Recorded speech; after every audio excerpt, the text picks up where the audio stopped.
Welcome back. This is SeanThomas, and we are the Geats on the Norsemen. This is Attila Total War. Alright, so we've just taken our first settlement, and we are now going to take a look at what we need to do to repair it. So this settlement is now under our control, as you can see, and when you hover over, you get the options repair. That has some cost associated with it, and we can also abandon the settlement if we choose. Alright, so I'll go ahead and repair all of these items here. Pastures is going to give us the food. Torp is just a small community, small settlement. And then the sacred ground. So this is going to be for Germanic paganism, which is appropriate. So we'll go ahead and actually, no, it's not, is it? Let's see here. We should expect some kind of like Nordic religion. Alright. So religion details is a Germanic paganism. I guess it's considered Germanic paganism. So we'll go ahead and leave that as stands. Just double check on public order details, things that are contributing to it. So religious differences, -1. And if we look at the religion here, it's primarily paganism with a little bit of Christian, so it looks like they've grouped the Nordic religion into a Germanic. So we're going to go ahead and repair the sacred ground. We do have some remaining remnants of the tribe we've just knocked out. They may bring in some mercenaries, otherwise we're expecting our friends to kind of come after them a little bit here. So we're going to go ahead and move into the next turn as we ended our last one. So we had a few skill upgrades that we're going to acknowledge these. We get some zeal and melee attack, that might be good for us, as well as melee defense and morale training if we go into the infantry commander. You also look at some cunning, and then prediction and cost, horror building, construction cost, and then food. So I tend to like to make sure I've got the food. An army marches on its stomach and all, so let's go ahead and follow the same path for those. And so we're going to assign that governor. So this time let's take a look at who's got the most influence, and when you select over them, we've got influence here, 39. This fellow's 21, so let's go with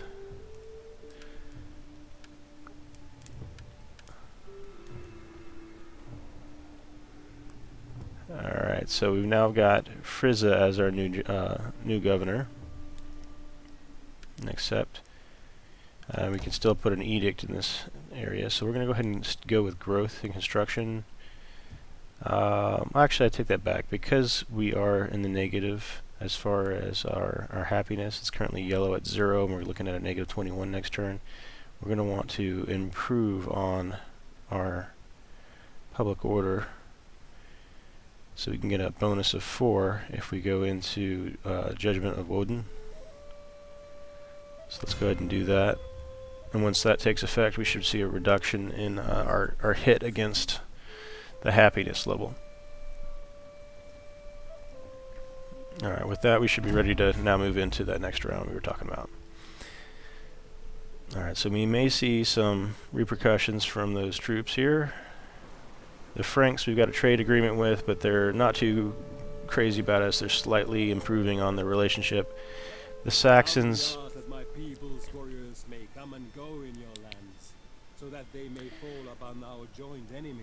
okay, so we are at war with the Western Romans, and the Saxons also are at war with them. The Saxons, our relationship with them is actually deteriorating right now, and now they're asking for military access because they know that, you know, with us just to the north of them, we're going to be wanting to either conquer them or cross through their lands. So let's see just how. Alright, they're not really looking to pay us for this. We might actually want to take the Saxons out to expand our lands here. See that, or else, with the Danes on the Gothskansa lands to our right, we could allow the Danes to push into the Saxons, and then we could take back to the water to move into Western Roman Empire. But the Western Roman Empire is extremely strong right now. So I'm thinking I'll keep my land-based army moving south, and we'll take on the Saxons once it's recovered. So we're going to go ahead and cancel this offer out. And we're going to demand them be a tributary state of ours. We don't have any other treaties currently with them, so this is going to perhaps upset them if we ask for it. They want military access.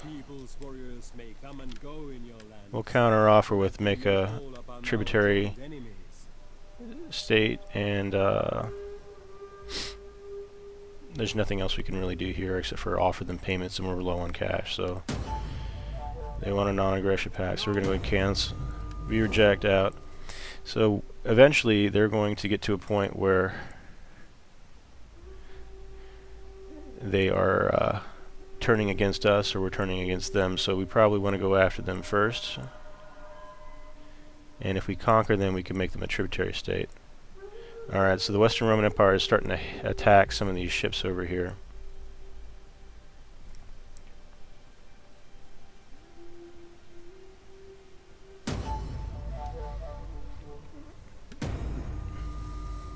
Alright, so the Angles got knocked out completely, and then now we've got a matter of state.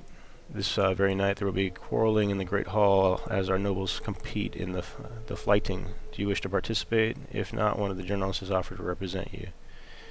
Alright, so we're going to engage in faction politics to resolve this.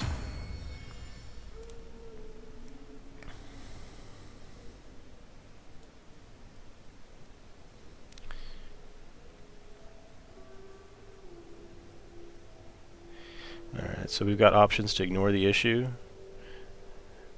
So there's frivolity, no time for frivolities. We can enter in ourselves, and then a task. Add the task to a champion, so we can potentially lose, I believe, our High King in this fighting. So do we want to take a champion? Well, Dag's getting pretty up there in years, so we're going to go ahead and enter as ourselves, and then we'll see how that plays out in the next round. As you know, we're going to continue moving forward here. We've got a little bit of construction that's happening over here. One more turn for that. Our tech tree is moving along. We're getting a little happier there with a 9 currently, with a 6 improving for next turn. Our army should be ready to march once we get our happiness. That's actually our northern neighbors. We're at +8 this round, so we don't want to leave the garrison just yet. To give you an example of what happens if we pull out of there. If we were to step outside our walls, we're going to be a -12 for next turn. So we want to stabilize this new settlement. In the meantime, because we're low on coin, we're only at 1125 and we're looking at 581 per turn, we're going to go ahead and bring our boats out of patrol into normal stance. That way we can move again, and we can actually strike this lesser Roman fleet, and this will improve our relationships with everyone that's at war with the Western Roman Empire.